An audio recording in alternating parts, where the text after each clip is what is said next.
On the hunt for comfortable, timeless Western boots? You already know the best place to shop for quality boots is at your local Tacova store. So stop by Tacova's Nashville, at the Mall at Green Hills, or on Broadway by Ryman Auditorium. That's right, you now have 2 locations to choose from. Grab a cold one as you shop and get fitted by a pro. Tacova's Nashville is at your service, and you can find your perfectly fitted dream boots with the help of their expert staff. Everyone will be asking where you got your sick new boots, but I won't be asking because I know they must be Tacova's. That's TECOVAS.com. Don't go gently, y'all.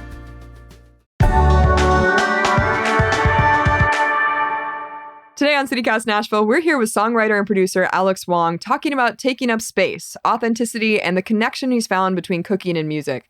This is the third of 5 episodes about the music community in Nashville, brought to you by our exclusive launch sponsor, Tacova's. Tacova's knows more than handmade boots and fine Western wear. They've also got an ear for great music, too. From legends of the past to rising stars in the scene, we love supporting musicians and music fans right here in Nashville. So if you're headed for a good time on the stage or in the crowd, go in good boots from Tacova's.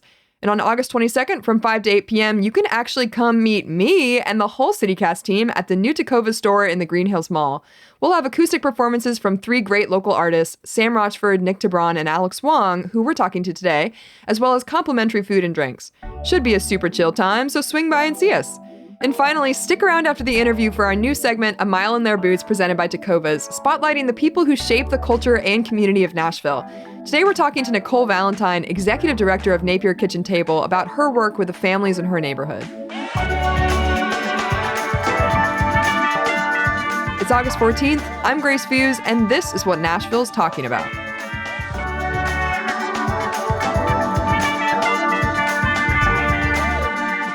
Okay, so Alex, where in the world are you right now? Great question. I am in Penzance, Cornwall, England. Ooh. Yeah, I'm here for a few weeks producing an artist named Rebecca Promitzer. Cool. And then I'm going to go do some shows in Europe. And we have a special guest on the podcast today, if you want to introduce her. Oh, yeah. We've got Augie Woggy Wogerton III the first. Baby on hip. Adorable. Baby on hip. Alex, let's start by talking about all the different things you do. You host dinner parties, you have a nonprofit. Can you tell us about the nonprofit first? Yeah, absolutely.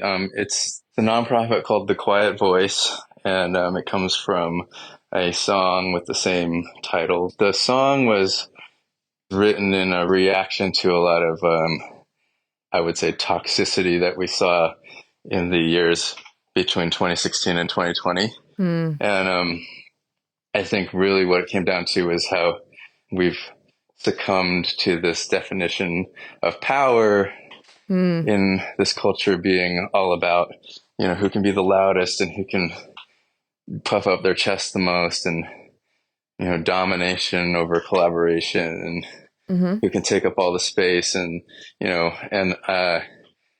coming from an experience as a second generation Asian person, growing up in America, there are so many instances where if you are not those characteristics, you're mistaken as someone who has less power. My ultimate goal is to have programs for kids that talk about this stuff.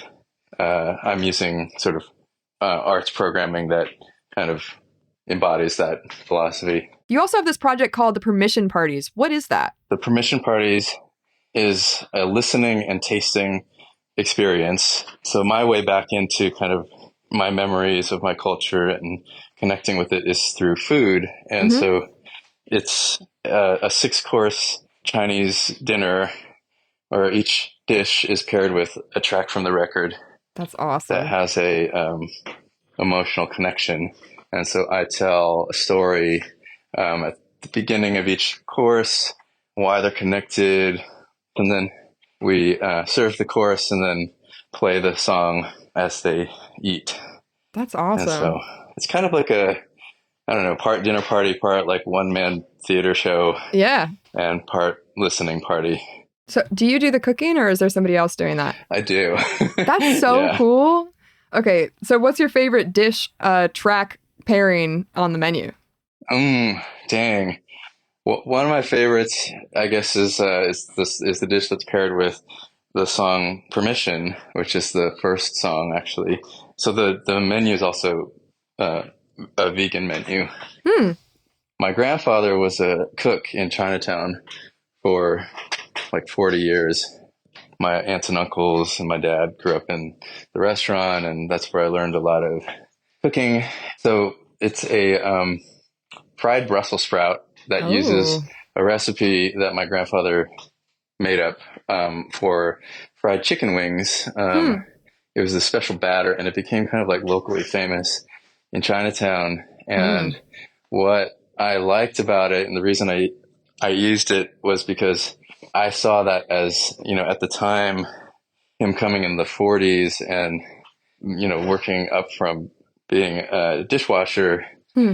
learning, like getting to a place where he was able to like have a creative expression in an environment that was like completely hostile to that. Hmm. And everything around him was telling him to get smaller and take up less space. For him to be able to find a way to like create something, his art, and like have people feel it and respond to it, and then have me 2 generations later still be able to like taste the recipe and respond to it. To me, I felt like that was an act of rebellion. I Hmm. saw it as an act of rebellion. And so it just paired with the song Permission. The refrain of the song is just, you have permission. Hmm. And it kind of challenges the idea that we have to wait for someone to give it to us. Hmm. Um, yeah, I like that pairing. So it seems like cooking and your heritage and your music are all connected. Yeah, I think that's all related. I mean, I think for me, songwriting has always been at its best for me. It's always sort of mirroring the things that I'm processing and going through in life and in my own journey as a human. So, Hmm. this album that's coming out is called Permission, Hmm. and it's also has the song "The Quiet Voice" on it, and it's sort of a concept album about my experience learning how to take up space as a minority Hmm. in America. And so I think all these things have been related to me, like learning how to take up my own space, learning how to give myself permission to do so, learning how to show up, like show myself. I think that there's a lot of internalized racism that children of immigrants go through in the quest to assimilate, in the quest Hmm. to belong. And so a lot of times the first reaction, and I wouldn't speak for everyone, but for me, it was to push away my culture, my Chineseness, and to kind of like just basically try to become white, Hmm. to be accepted and to survive. And this has been a long journey back to how do you integrate all of those parts of your identity in a way and get rid of all the stuff that we carry along with us. When does the Permission album actually come out? The first single comes out in September, Cool. and the Quiet Voice is doing its first 2 music festivals in late Ah, September. cool. Where are those? One is in the Smoky Mountains. It's called the Multitudes Gathering, and Cool. it's myself and another artist, Vienna Tang, and it's kind of like a retreat style festival. It's basically built around stuff like the permission parties. And so it's just a festival trying to celebrate everyone's multitudes. Yeah. And then the second one is called the Show Yourself Festival. Hmm. And that's happening in Nashville on Sunday, September 29th. And it's free. It's going to be at Turk, Tennessee Immigrant Refugee Rights Coalition building. And it's going to be That's an awesome. all-day festival. Ruby Amanfu's playing, Mike Floss is playing, and that one is to basically to make change, whether that means within the political system or outside of it. The motivation to participate within a political system that feels like it's not speaking for you. So we wanted to show, the message is not you have to only do it this one way, but show up. There are many ways to show up, and Hmm. we're going to have some speakers from the Equity Alliance and different organizing groups come and just sort of talk about like different ways to show up to make change.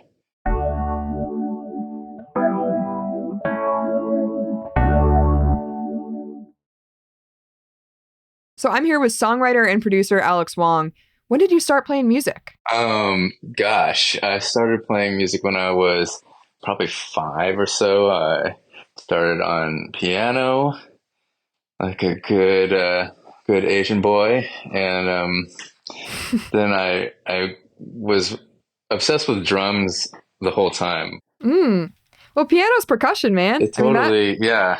Although I wanted the pots and pans in the kitchen, so I Mm. remember like having to negotiate when I was about 7 or 8 with my parents to let me take drum lessons. And so the deal was they Mm. would get me one drum and I had to keep taking piano lessons. So I took it. I took the deal. It was a snare drum and I played that for 3 years Ah. and then they got me another drum. You can do a lot with a snare drum. I mean, that's It's true. it's all in the basics, the loosey goosey of the snare drum. That I'm saying this in that I took one drum lesson once in college. So I don't actually know. I mean, that's more than most working drummers. So, You know, you're doing I good. mean, so true. I'm ready for Broadway. Who are some of your early musical influences?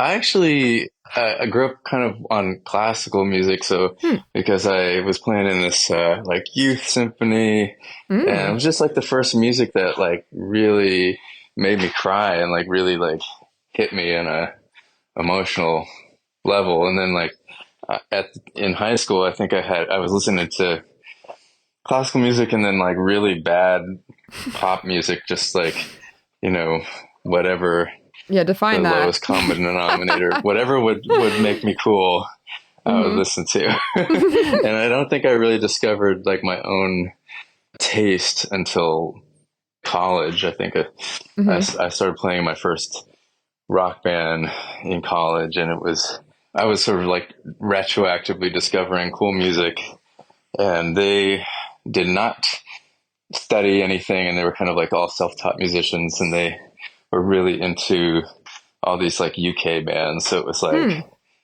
Happy Mondays and The Cure and The Smiths and all these sort of like 80s and 90s Britpop bands. And that was kind of like my first like world musically and culturally. Like that's what that band played and that's what they were all about. And so I kind of like discovered that music through them.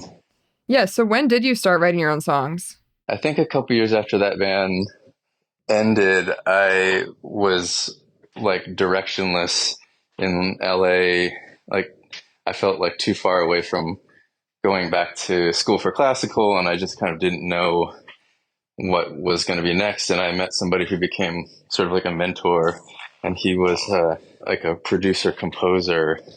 And so he kind of showed me this whole world of the studio and kind of creating my own music. I'm getting judged right now. Yeah, Augie was giving me Okay. some stank face when we hopped on here. So if you hear anything from Augie, it's just judgment about my hosting skills. With your production and when you first got into that, do you have any like go-to moves for production nowadays? Anywhere that you start every time you start a new song? Yeah, I do. My go-to move is to have like, this is going to sound really pretentious and No, um, please. woo-woo, but I would say that now my preferred go-to move is to have like absolutely no move, to have the least idea, Mm, least preconceived idea. And I always start with artists. I have like my studio is filled with all the walls are chalkboard paint. hmm. And so my first thing that we do is we're just talking a lot about intentions. I'm Mm, just trying to like start to understand the world. And so we start to collect words. I ask them to just think of like any word that feels like something that's related to this intention of this record. I don't know, evening or furry or like moss or yeah. metal or whatever. And so we just start writing a bunch of stuff that seems kind of unrelated on the board. Yeah. And then sooner or later, you start to see like patterns appear and sort of groups of things. And you start to see, oh, that's like, there is like an aesthetic Yeah. that is being described. The whole palette of the record comes from those words. Like, I don't like to start with any, oh, here's my cool like synth move, or here's my go-to drum sound. How does it compare being in Nashville and playing and having your career here compared to New York or LA? I think not comparable. Each city was a great place if you're in that city at the right phase of Mm. your journey. I never really resonated with LA because I think I didn't know myself well enough at that time Hmm. to utilize it well enough. Like I was like so Yeah.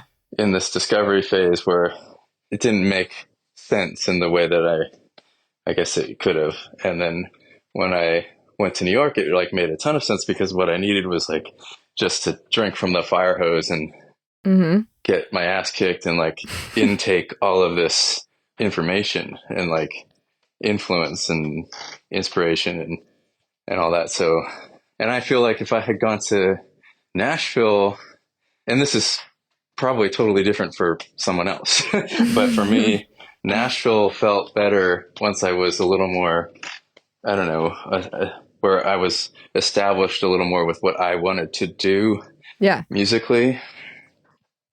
I could imagine it being a hard place to find your voice, for example, Yeah. although I know people do it all the time. There's just so many musicians who are doing amazing work and similar work, so similar to you.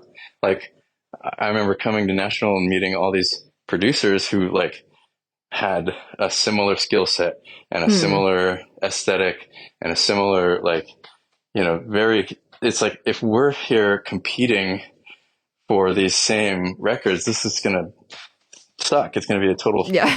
shit show. And those, like, there's always somebody who's way better at everything Yes. than me. Yeah. And Yeah. I wasn't gonna win at all. Like, I wasn't, Hmm. for people to want to work with me, they're not going to be like, oh, he's the best X, Y, and Z. It's going to be because he Mm. has this point of view that is his, that no one else has. Yeah. And so that's what I guess Nashville forced me to lean into that and to like really zoom into like, well, what is my point of view? What is it that I'm offering Yeah. as a musician, and as a songwriter? And so, Yeah. I think that phrase, I wasn't going to win, is like so relevant to so many artists in Nashville. It does come down to finding your style and your sound and finding the right people for that. In terms of finding your style and that kind of stuff, you talked about bad pop music. What is good pop music in your mind? cooking shows. I mean, I listen as much as I can, and like I have like my all time all stars. Like, I guess the short list of people would be like Leonard Cohen, Hmm. Bob Dylan, and Tom Petty. I could kind of go on. Well, Radiohead's up there. Hmm. I'm always going to be a Smashing Pumpkins stan. Um, but I think that as far as like what really inspires me, it's usually creatives in different fields. Hmm.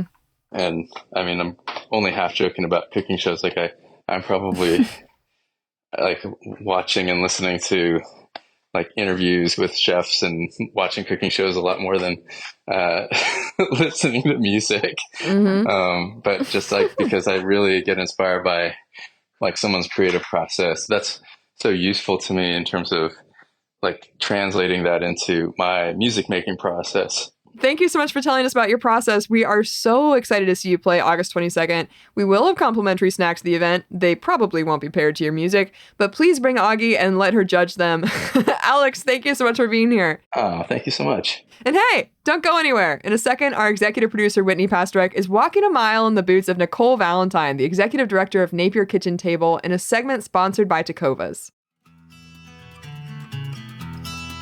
Hey everybody, it's CityCast Nashville executive producer Whitney Pasterek, and I'm here with Nicole Valentine, who's the executive director of Napier Kitchen Table. Hi Nicole, how are you? Hi, Whitney. I'm great. We are here because we want to walk a mile in your boots today. We want to find out what you do and what a day in your life is about. I know you as a woman who is constantly helping the kids in the Napier and Sudicum neighborhood of Nashville get experiences, be advocated for, feel that they've got somebody who has their back. Tell me about your work there and how it started. I live in the Napier community, which consists of the largest public housing in the state of Tennessee and the oldest, largest barrack style in the country. And my work, Napier Kitchen Table, started about 8 years ago from a former teacher who really felt called to create community in the Napier community. I'm a former educator myself, so what drew me to the Napier community was my students. The needs, plural, in Napier are so vast. And so I would often deliver food, check on families. In my role, community engagement with the school district at the time, I would come to Napier often and just really just felt a call to the community myself. That's why I'm here living and working in the community. Okay, Nicole, let's walk a mile in your boots. What does an average day in your life look like? Yesterday, I was helping a mom who's in a tough situation get a hotel stay because that's what she needed to feel safe. With the resources we have, was able to do that. And then left there, went to the hospital because a teen mom had her baby and such a sweet baby. And so she had some needs. I'm actually going to go pick her up after I get off this call because she's being discharged today. And so most of our work in Napier Kitchen Table is, all of our work is relational. That's what we focus on is genuine relationships and helping people give community, this idea of community, a second chance. I had a conversation with one of the directors at the Science Museum this past week, and Napier Elementary School had their formal, the fourth graders called it prom. It's like, it's not prom. You're in fourth grade. Yes, you're in fourth grade. And so this past, for about 5 months, I had two youth from the neighborhood staying with me because they were evicted. And so I took them to the formal. And on the way to the formal, they said, this is their first time at the Science Museum. Wow. And the Venture Science Museum is just right down the street from Napier. I grew up in Nashville. That was where I lived in the summer. There was one youth who said before, a couple of years ago, he's like, Miss Nicole, I want to see Music City. And I'm like, buddy, you live in Music City. And so it's that statement always resonates. And I go back to it because I'm like, how many kids don't understand or don't know what Music City is, what the city has to offer, all the amenities. And many of my neighbors, we live so close to it. How does your work matter to Nashville at large? Why does taking care of your one specific community make the lives of all of us better? I love the adage, it takes a village. I've said that for so many years. And I know there's a lot of people advocating. Lord knows I'm not taking credit for, because what I do, I feel like is, only part of the puzzle. But we need everyone. We need more people saying, why isn't there a grocery store in Napier? Why are most of the families using their food stamps, some $900, $1,000, all at the local Dollar General? That's not even a Dollar General market, so you can't get a banana there. We need everyone. It takes everyone, people going to the Hill, people like you who make connections or help make connections to empower those who are on the front lines and trying to make change in the neighborhood. CityCast is not just about news. It's also about giving people recommendations for how to best enjoy the city. So on that note, where do you go to relax or have fun? Give us a recommendation for one place people got to check out. Okay. And my friends who love this are probably going to be like, why are you sharing my secrets? But y'all, if you ever want to get away, go to the Army Corps of Engineer website, recreation.gov, and just rent you a campsite. And you will feel like maybe you're not in Nashville and you're near the water, the little waves of Percy Priest will come to your feet. That's my getaway. I love kayaking and just renting a site. I do camp sometimes, but sometimes I'll rent the site and just stay for a few hours. Mm-hmm. So that's my recommendation. Thank you so much for being here, Nicole. We really appreciate it. If people want to learn more about Napier Kitchen Table or get involved, they can visit midtownfellowship.org/Napier, or honestly, just follow Nicole on Twitter at JustLiveReady. That's her handle. She's always got stuff going on, places you can jump in and help, ways to donate experiences to the kids in the neighborhood so that they can experience Music City. Nicole, thanks for everything you do. Thanks, friend. I'll see you soon.